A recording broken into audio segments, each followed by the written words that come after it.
Ara.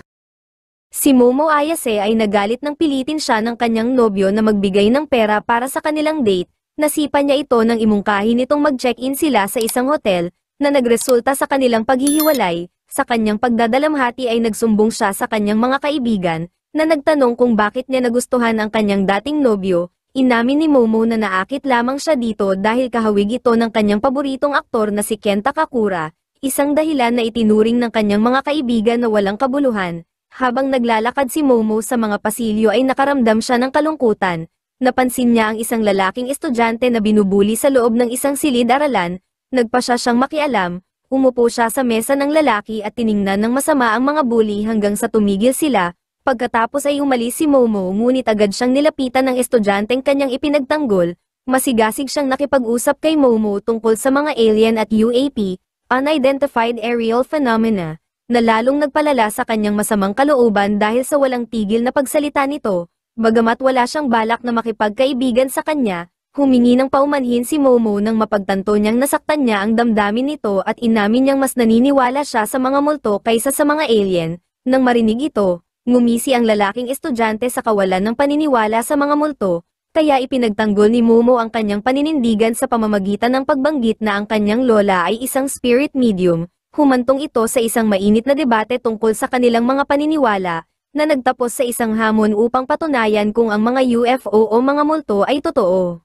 Sa kailaliman ng gabi, sina Momo at ang estudyanteng lalaki na binansagan niyang occultcon, ay pumunta sa kani-kanilang destinasyon upang malaman kung sino ang tama. Pumasok si Momo sa Nagi Hospital, kung saan pinaghihinalaan ni occultcon na maaaring lumitaw ang mga UFO, habang si occultcon naman ay pumunta sa isang tunnel kung saan pinaghihinalaan ni Momo na maaaring magpakita ang isang multo. Habang nag-uusap sila sa telepono, ibinahagi ni Momo ang kanyang dating sama ng loob sa kanyang lola, dahil binuli siya ng mga batang lalaki sa kanyang paligid, kasama ang isang lalaki na dati niyang gusto. Matapos siyang pilitin ng kanyang kamag-anak na magsagawa ng isang ritual sa publiko, ibinunyag din niya na kalaunan ay pinatawad niya ang kanyang lola at nagsimulang maniwala sa mga multo. Matapos niyang mapagtanto ang halaga ng kanyang papel bilang isang espiritista at ang tunay niyang kinainisan ay hindi ang pambubuli kundi ang pangungutya ng kanyang crush sa kanyang lola. Di nagtagal, nakatagpo ni occultcon ang isang matandang espiritu na kilala bilang Turbo Granny,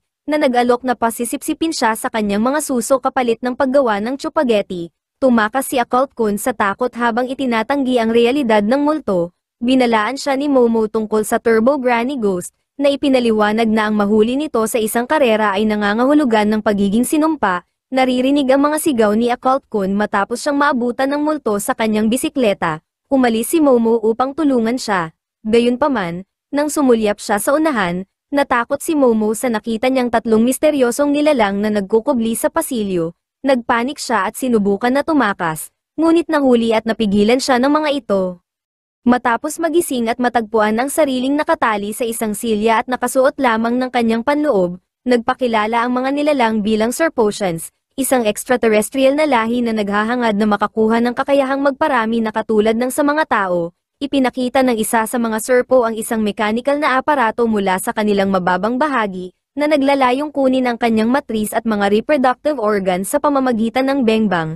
Nagpupumigla si Momo laban sa kanyang mga tali, ngunit ginamit ng mga Serpo ang psychokinesis upang magdulot ng pagkaakit sa kanya. Nang malapit na silang magpatuloy, ang pagtunog ng telepono ni Momo ang umagaw ng atensyon ng mga Serpo, na nagdulot ng kanilang pagkamangha nang lumitaw si Turbo Granny at kagatin ang aparato. Natanto ni Momo na ang multo ay si occultcon pala na sinaniban. Sinubukan ng mga Serpo na pigilan ang sinaniban na si occultcon sa panggugulo ngunit masyado itong mabilis kaya natanggal nito ang kanilang mga mechanical na talong. Matapos maipit sa pader ng mga Serpo gamit ang psychokinesis, pumayag si occultcon na ibigay ang kanyang talong sa mga Serpo. Ibinunyag niya na matagal na niyang gusto na makatagpo ng mga alien dahil wala siyang mga kaibigan hanggang sa makilala niya si Momo. Sinabi niya na wag itong galawin dahil ito lamang ang nagtanggol sa kanya. Gayunpaman, tinanggihan siya ng Serpos at patuloy na pinataas ang pagkaakit ni Momo. Habang nagpapatuloy ang pangyayari, naalala ni Momo ang mga tagubili ng kanyang lola na isagawa ang ritual upang palayain ang kanyang ki at nagawa niyang maisakatuparan ito, na nagresulta sa pagbukas ng kanyang mga kakayahan bilang psychic na nakatulong sa kanya upang makawala sa kanyang mga gapos. Bilang kumpirmasyon sa ritual, kinilala ni Momo ang tunay na kakayahan ng kanyang lola bilang isang espiritista at sinagot ang serpo ng isang malakas na sipa na nagpabagsak sa alien pabalik, na nagdulot ng pinsala sa UFO. Pagkatapos ay pinigilan ni Momo ang pag-angkin ni Turbo Granny kay Occult Kun matapos siyang atakihin nito. Bago maglaho, binalaan ni Turbo Granny si Momo na kinuha niya ang talong ni Occult Kun, at ang tanging paraan upang maalis ang sumpa ay harapin siya sa tunnel kung saan siya naninirahan. Matapos makaligtas sa pagkawasak ng UFO, sina Momo at Occult Kun ay nagsimulang maniwala sa pag-iral ng mga alien at multo. Naghanda si Occult Kun na umalis upang harapin si Turbo Granny, na iginigiit niyang gagawin niyang mag-isa upang hindi na siya maabala pa. Gayunpaman, nagpumilit si Momo na mag-alok ng kanyang tulong. Tinanggap ng lalaking estudyante ang kanyang kabaitan at humingi ng paumanhin sa kanyang asal, at ipinaliwanag na ito ay dahil siya ay isang awkward fellow. Nang marinig ang isang pariralang nakapagpapaalala kay Ken Takakura, nabigla si Momo ngunit mabilis na nakabawi at itinanggi ang anumang maling akala. Matapos magtanong tungkol sa kanyang pangalan, dahil napagtanto niyang hindi niya ito naitanong dati, napatahimik si Momo nang malaman mula kay Occult Kun na ang kanyang pangalan ay Ken Takakura. Ayaw tanggapin ni Momo na kapangalan ito ng kanyang idolo na si Ken Takakura. Sinabi ni Momo kay Ken na hindi niya maaaring gamitin ang tunay niyang pangalan sa kanyang harapan at nagpasya siyang tawagin na lang ito bilang Okarun, isang palayaw na labag sa kalooban nitong tinanggap, dahil umaga noon, oras kung kailan hindi nagpapakita ang mga espiritu. Inanyayahan ni Momo si Okarun sa kanyang bahay hanggang sa maggabi muli at maaari na nilang harapin si Turbo Granny. Sa kanilang pagdating, biglang sumiklab ang katawan ni Okarun habang sinusubukan niyang dumaan sa Torii Gate, na nagudyok kay Momo na gamitin ang kanyang psychic powers upang ihagis ito sa kalapit na ilog. Pagkatapos nun ay sakalang natuklasan ni Momo na ang talisman sa kanyang gate na nagtataboy ng masasamang espiritu ang dahilan. Inalis niya ito upang hayaang makadaan si Okarun ng ligtas. Naaliw si Momo sa buhok ni Okarun, na ngayon ay kahawig na ng buhok ng isang matandang babae dahil sa pagkasunog. Nang pareho na silang nasa loob at nakapagpalit ng damit, nalungkot si Okarun nang malaman niyang nawawala ang kanyang talong, na nagudyok kay Momo na ipaalala sa kanya na ito ay bunga ng kanyang sariling mga aksyon nang nilapitan siya nito sa paaralan. Inamin ni Okarun na ayaw niyang mawala ang pagkakataong magkaroon ng kaibigan at natatakot na hindi siya kayang kaibiganin ni Momo. Tiniyak ni Momo sa kanya na ang tunay niyang problema ay ang pagbubukod niya ng kanyang sarili sa iba at sinabi na handa siyang talakayin ang mga paranormal na bagay kasama niya. Naantig si Okarun sa mga salita ni Momo at napaluha, ngunit sumagot ito ng bastos kaya nainis si Momo.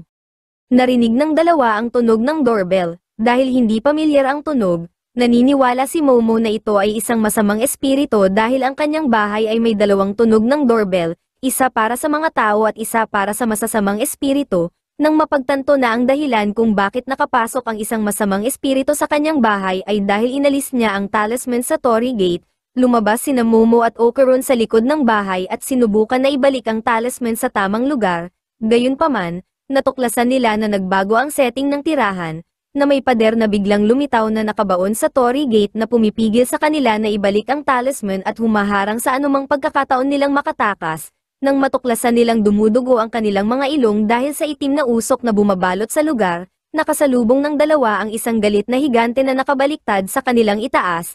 Inakusahan sila ng higante ng paglabag sa isang pangako at inatake. Pagkatapos ay ipinahayag nito ang kanyang intensyon na kunin ang kanilang banana organ.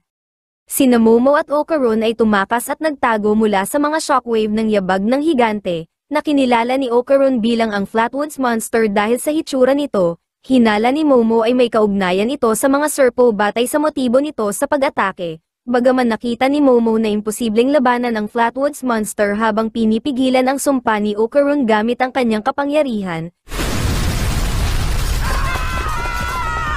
naniniwala si Okarun na maaari niyang malabanan ang alien kung mapipigilan ni Momo ang sumpa ni Turbo Granny na umabot sa kanyang ulo para makontrol pa rin niya ang kanyang katawan, habang ang susunod na shockwave ng yabag ng Flatwoods Monster ay malapit nang tumama sa kanila. Sinunod ni Momo ang mga tagubilin ni Okarun at nagtagumpay ito. Nagbago si Okarun at nagamit nito ang bilis ni Turbo Granny para maiwas si Momo at ang kanyang sarili sa atake. Kaso ang pagbabago ay nakaapekto sa pag-uugali ni Okarun na naging malungkutin at walang gana. Buti na lang sa kabila nun ay nagdesisyon pa rin ito na makipaglaban. Pinutol nito ang mga daliri ng higante sa pamamagitan ng pagkagat, gayunpaman, biglang umubo ng dugo si Ocaron at bumalik sa dati. Agad siyang inilayo ni Momo bago pa maapakan ng Flatwoods Monster. Sinabi ni Ocaron kay Momo na hindi kinakaya ng kanyang katawan ang sobrang bilis.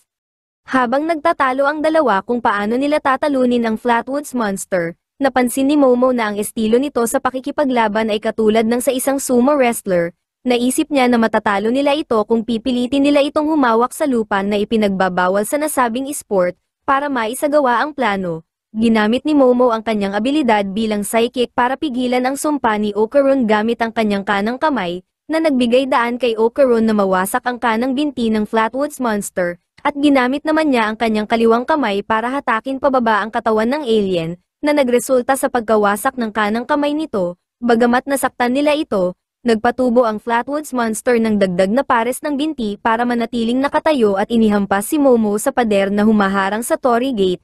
Habang sinisikap na pigilan ang sumpa ni Ocaron, si Momo ay walang awang pinagsusuntok sa pader ng alien. Matapos tumigil ang alien sa pag-atake sa kanya, inihayag ni Momo na sinadya niyang magpabugbog sa Flatwoods Monster para makagawa ng malalim na hukay sa pader. Hinila niya si Ocaron papunta sa kanya at ibinalik ang talisman, na nagresulta sa pagkasunog ng Flatwoods Monster at pagbabalik nila sa tunay na mundo. Nakahinga ng maluwag si Momo nang matapos na ang labanan at napansin niya na nagbago na naman ang buhok ni Ocaron. Sa pagkakataong ito ay magulo na nagustuhan niya.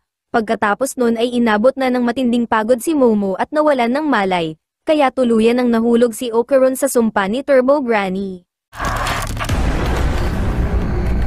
Sa isang live broadcast, nagbigay ng hula ang isang psychic na nagngangalang Santa Dodoria para sa profile ng isang celebrity pero palaging mali. Pagkatapos, pumara ng taxi ang psychic para umuwi ngunit pinili niyang lakarin na lang ang natitirang distansya, dahil natatakot siya na baka mapahamak ang driver kung itutuloy ang biyahe.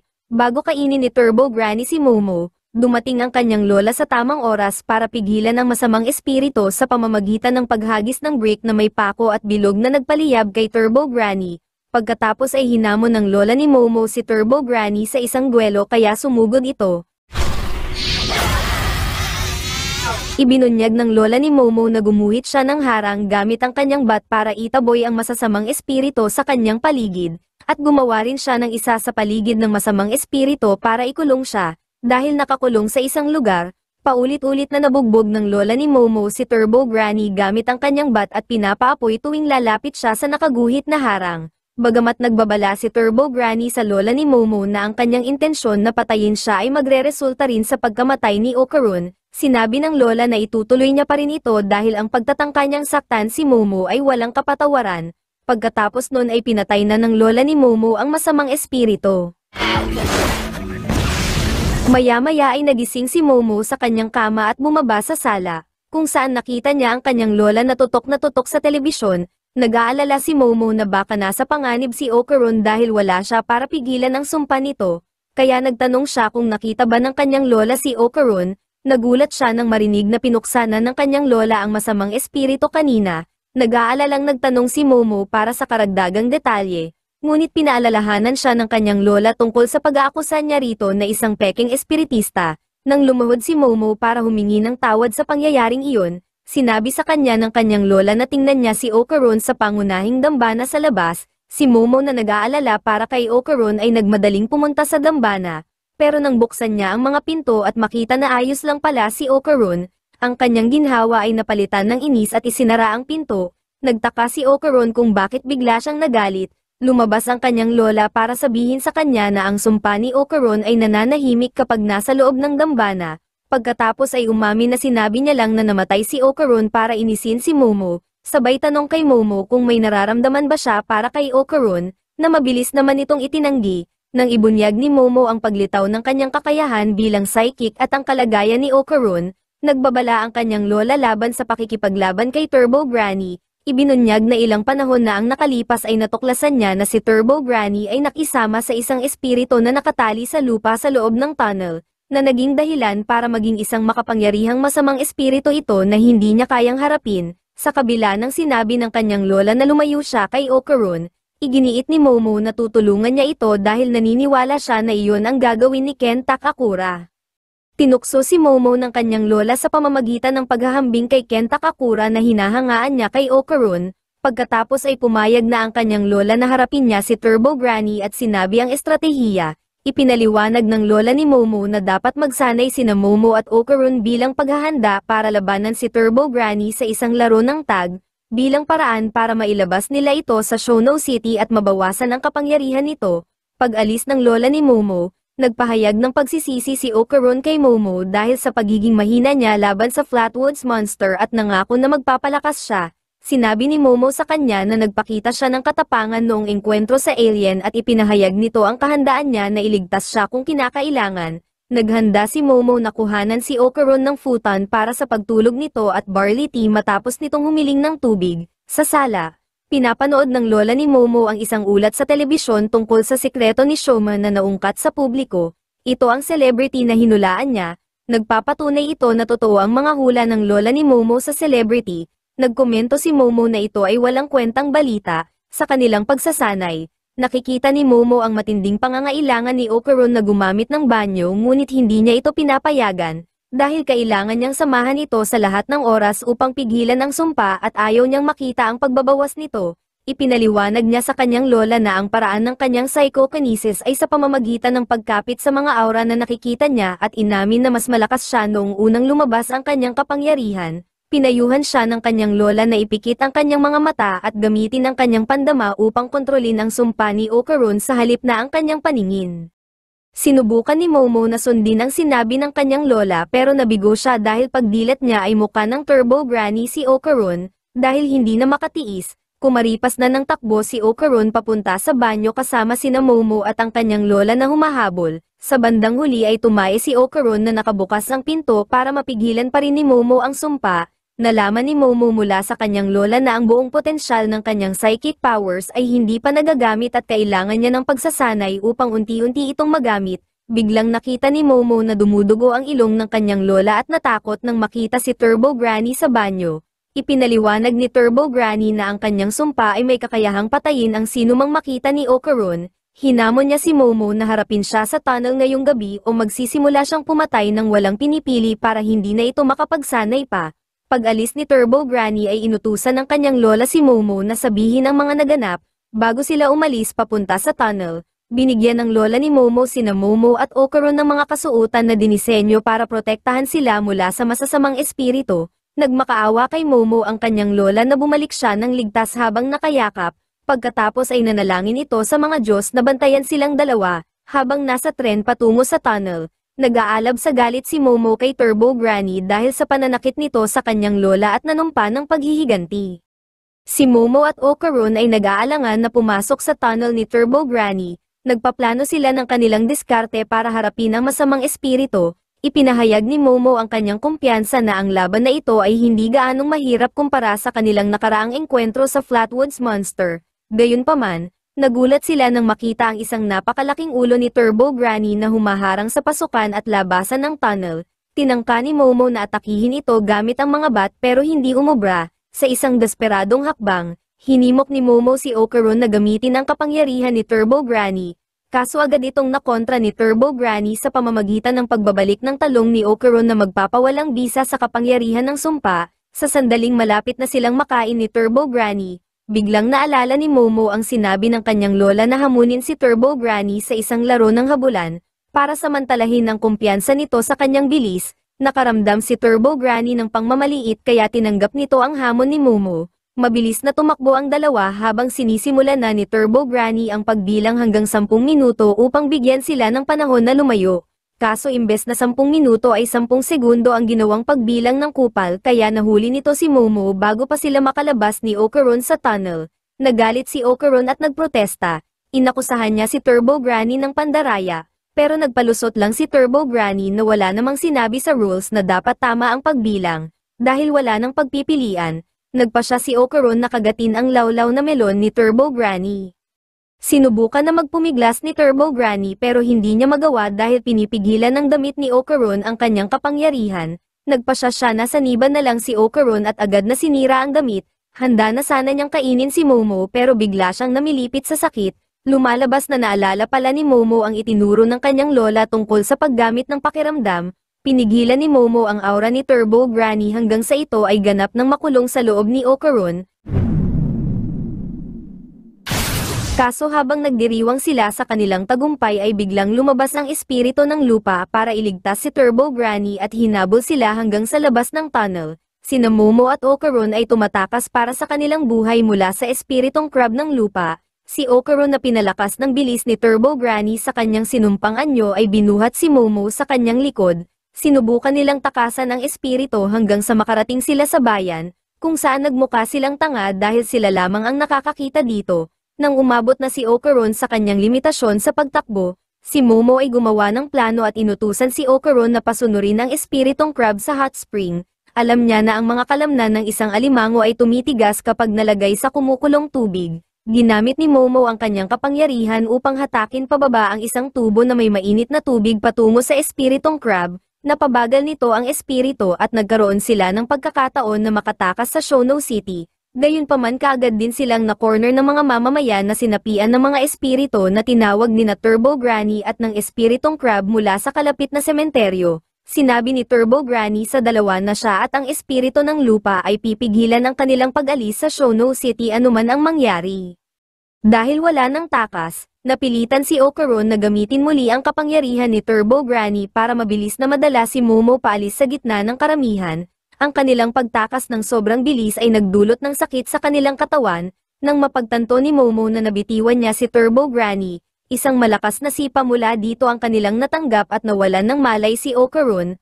Pagkatapos nun ay sumanib si Turbo Granny sa espiritu ng alimango ng lupa at naghanda sa muling pakikipaglaro ng habulan kay Momo. Sa kabila ng alok ni Turbo Granny na bigyan siya ng ilang minuto para magsimulang tumakbo, sinabi ni Momo na kailangan lang niya ng isang segundo para makatakas. Sabay gamit ng kanyang psychokinesis para kumapit sa bubong ng dumaraan na tren, hinabol ni Turbo Granny ang tren at nakahabol siya nang bumagal ito sa kurbada. Gayunpaman ay agad niyang napagtanto na niloko siya ni Momo, na nagpahayag na naglagay ang kanyang lola ng bitag sariles patungo sa lungsod ng Kamikoshi. Hindi makatakas dahil sa paggamit ni Momo ng kanyang psychokinesis para pigilan siya. Si Turbo Granny na nakipagsanib sa espiritu ng alimango ng lupa ay na-exercise pagkatapos maabot ang bitag.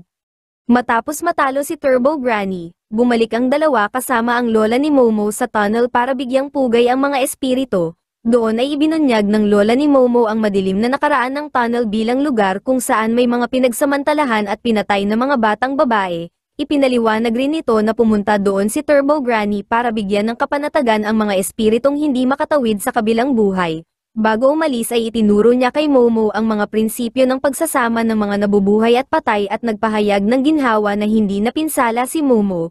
Pagkatapos nun ay sinaluhan ni Ocaron si Momo at ang lola nito sa hapunan, kung saan napanood niya itong mag-away dahil sa ulam nilang alimango. Napilitan siyang lumayo sa lola ni Momo matapos nitong igiit na tingnan kung bumalik na nga ang kanyang talong. Maya-maya ay nagpaalam na si Momo kay Ocaron na inihahanda na ang kanyang bisikleta na gagamitin sa pag-uwi. Gayunpaman napaisip si Momo kung paalam ba talaga ang tamang salita na dapat niyang gamitin. Bago makalabas ng Torii Gate si Ocaron ay tinawag ito ni Momo at sinabihan na magkita ulit tayo bukas. Sobra itong ikinatuwa ni Ocaron. Kinabukasan sa paaralan, nag-iisip si Ocaron kung paano niya babatiin si Momo pagkakita niya ulit dito. Nagulat siya nang makita si Momo na naghihintay sa labas ng pasukan at inakala niyang may hinihintay itong iba. Gayunpaman ay lumapit si Momo sa kanya at nagtanong kung bakit ang tagal niya. Matapos ang isang masayang usapan tungkol sa mga alien, sina Momo at Ocaron ay nagtungo na sa kani-kanilang mga klase. Si Ocaron na masaya dahil nagkaroon siya ng kaibigan ay binaliwala ang pang-aasar na kanyang nararanasan mula sa kanyang mga kaklase, habang si Momo naman ay abala sa kanyang mga iniisip at hindi na napapansin ang kanyang mga kaibigan. Inisip tuloy ng mga kaibigan niya na nakipagbalikan na siya sa kanyang dating kasintahan, parehong sabik sa kanilang susunod na pag-uusap sa oras ng klase. Hinanap nila ang isa't isa nang magsimula ang oras ng pananghalian. Sa kasamaang palad, walang nangyari sa kanilang paghahanap dahil hindi nila namalaya na nagkasalubong na sila. Hindi alam na ang taong hinahanap nila ay nasa kabilang gilid lamang. Sina Momo at Okaron na nakaupo sa isang bench ay nagsimulang maghinala na sinasadya nilang iwasan ng isa't isa dahil sa isang maling interpretasyon ng kanilang nagawang pagkakamali kanina. Nang sila ay maglakad at sumuko na sa paghahanap, aksidente silang nagkabungguan at ang kanilang mga ngipin ay hindi inaasahang nagumpugan. Iginiit ni Momo at Okaron na pareho nilang sinikap na hanapin ang isa't isa at parehong itinanggi na sinusubukan nilang umiwas. Gayunpaman, ang kanilang pagkakabungguan ay nakakuha ng atensyon ng mga kaibigan ni Momo. Ito ay humantong sa isang mainit na palitan ng mga salita na sumira sa kanilang umuusbong na pagkakaibigan matapos nilang itanggi na sila ay magkasintahan. Si Okaron na nalungkot ay nagtungo sa banyo. Iniisip na humingi ng tawad. Ang binata ay napatingin sa ibaba at nagulat nang mapagtanto na nawawala pala ang kanyang itlog. Sa klase, si Momo na halatang naiinis ang naging sentro ng atensyon matapos madiskubre ng kanyang mga kaklase ang nangyari sa kanila ni Okaron. Lumala ang sitwasyon nang puntahan siya ni Okaron at sumenyas na nawawala ang kanyang dalawang itlog. Si Momo na wala sa mood para makipag-usap ay hiniling kay Okaron na umalis. Dahil mali ang pagkakaintindi, inakala ni Okaron na nahihiya si Momo na makita siyang kasama at umalis na malungkot. Isa sa mga kaibigan ni Momo ang nagulat sa kanyang hindi karaniwang reaksyon kung talagang kaibigan niya si Okaron. Sa pagtatapos ng araw ng klase, aksidenteng nabangga ni Okaron ang isang babaeng estudyante na nagngangalang Aira at nagulat nang kausapin siya nito sa mabait na paraan.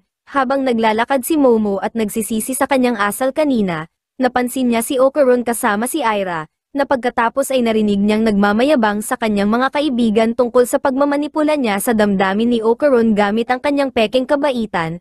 Nainis si Momo sa ginawa ni Aira kaya ginamit niya ang kanyang kapangyarihan para hulugan ng palanggana ang ulo nito.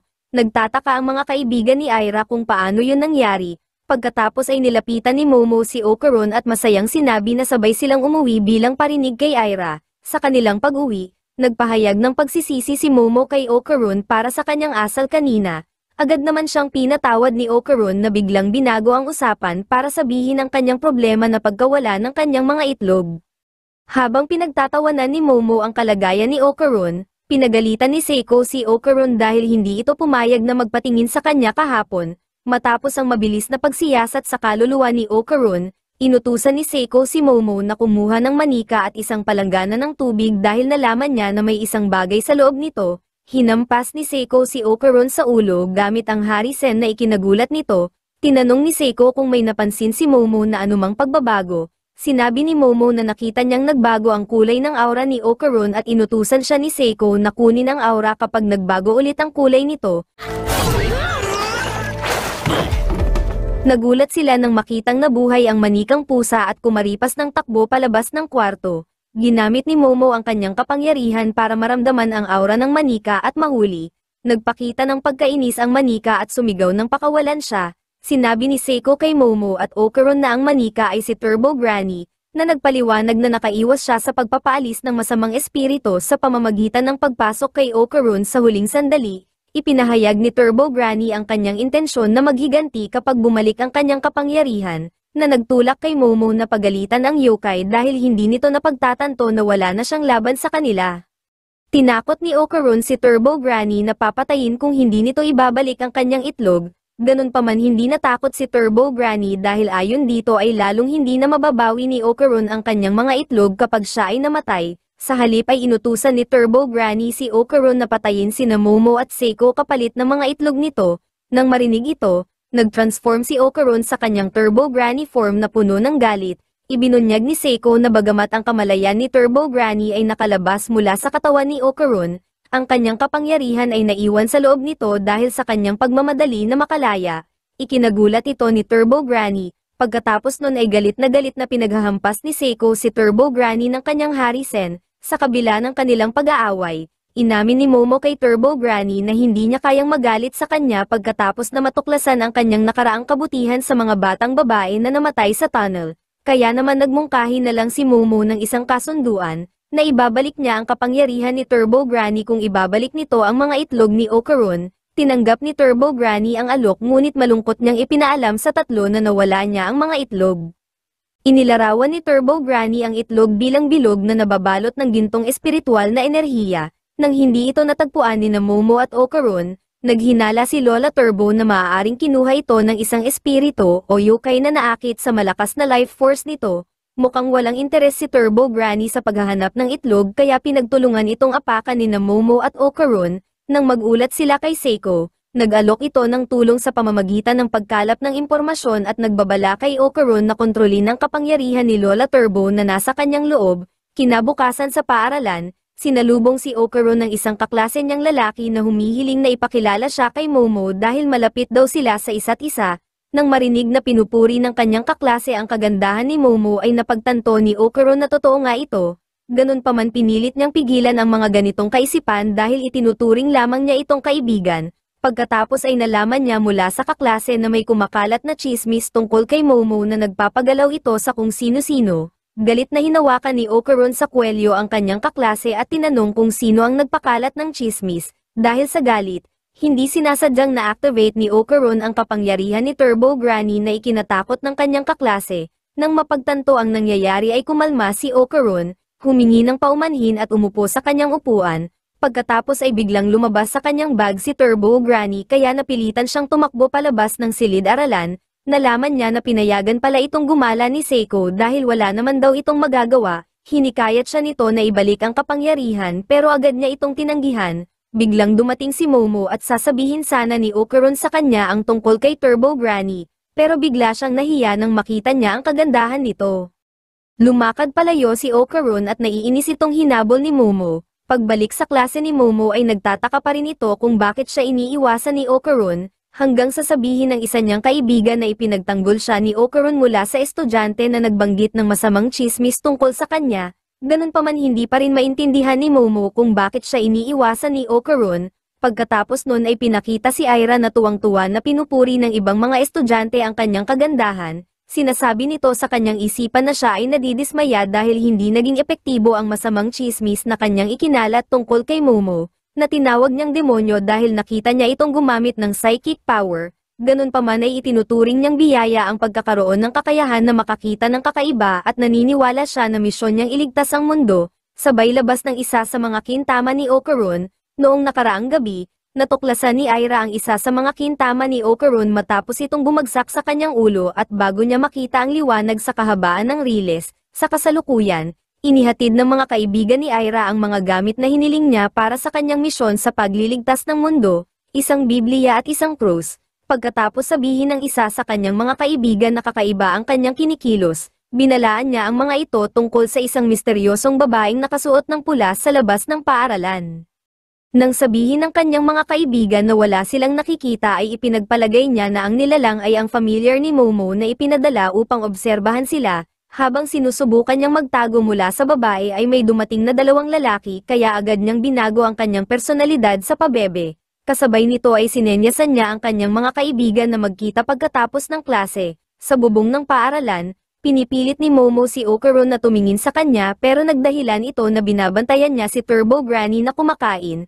Nag-away sina Turbo Granny at Momo pero mabilis itong pinigilan ni Okarun. Sinabi ni Turbo Granny sa kanila na gumala siya sa buong paaralan para hanapin ang kintama. Iniisip kasi niya na baka hindi yokai ang nakapulot nito kundi isang tao, na maaaring humantong sa pagkakaroon nila ng kakayahang makakita ng mga espiritu at maging target ng mga ito. Binanggit din ni Turbo Granny ang isang kakaibang babae ngunit pinili niya na pagkatapos na lang ng klase isiwalat ang buong impormasyon tungkol dito. Sa klase, pinag-iisipan ni Aira kung makakaya niya bang harapin si Momo at ang pamilyar nito. Pagsilip niya sa labas ay napansin niya ang babaeng nakapula na papalapit. Maya-maya, sa pasilyo ay nilapitan ni Aira si Momo para humiling ng pribadong pag-uusap. Para maiwasan na magkaroon ng drama ay pumayag si Momo na sumama kay Aira.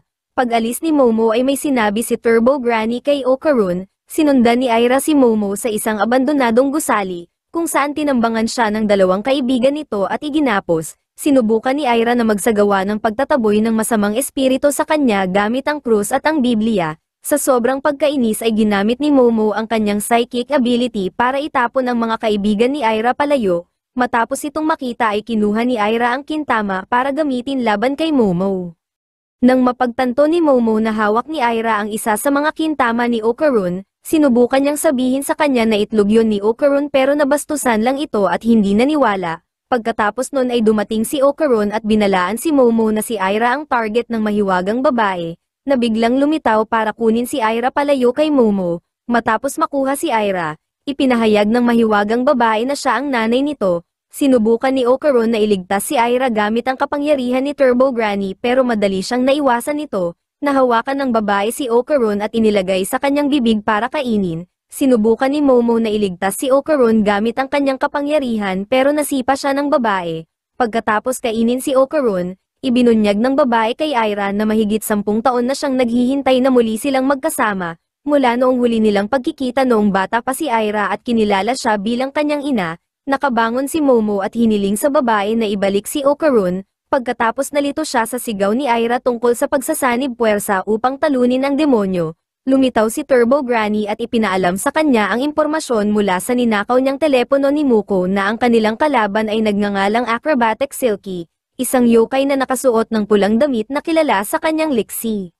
Tinawag ni Aira na demonyo si Acrobatic Silky kaya nagalit ito at kinain siya. Inakusahan ni Acrobatic Silky si Momo na nanghawa ng masamang ugali kay Aira at nagsimulang umatake. Humingi ng tulong si Momo kay Turbo Granny pero hindi siya nito natulungan dahil wala itong kapangyarihan. Hinawakan ni Acrobatic Silky si Momo sa leeg gamit ang kanyang buhok at marahas na pinaikot-ikot sa kwarto hanggang sa humingi ito ng tawad at tawagin siyang nanay.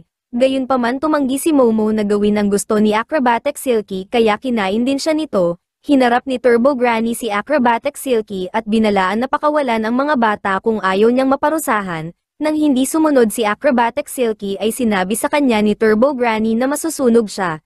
Nagkatotoo ang sinabi ni Turbo Granny dahil alam pala nito ang plano ni Momo na sunugin ang buhok ni Acrobatic Silky gamit ang krus na lighter pala. Dahil sa sakit ay napilitan ang yokai na iluwa ang mga bata. Nang makalabas ay naghanda sina Momo at Okaron para sa muling pakikipaglaban kay Acrobatic Silky.